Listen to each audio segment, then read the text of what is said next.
अविनाशी नीलकंठ डमरूधारी सुनो है घट घट वासी।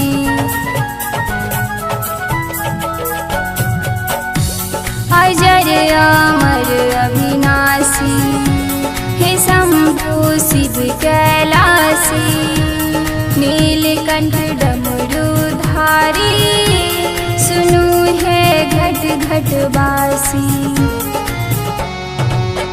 आहा बिनु जग बाबा को ना कचलतै जहाँ नहीं सुनबै आन के सुनतै।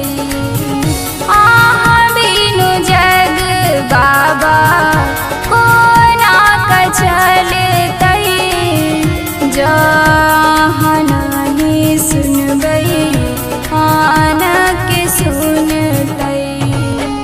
देव आदि देव महादेव देव आदि देव महादेव अनाथ का बाबा नाथियो हो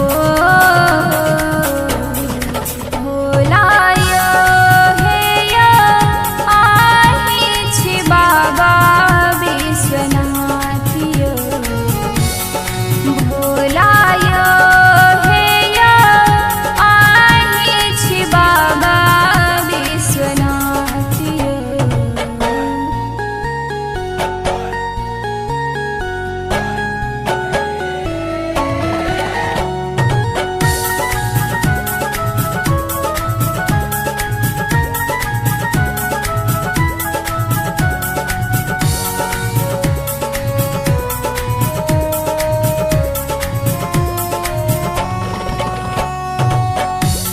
ई दुनिया बिनु दिगंबर चलतै कोना यो बाबा अपन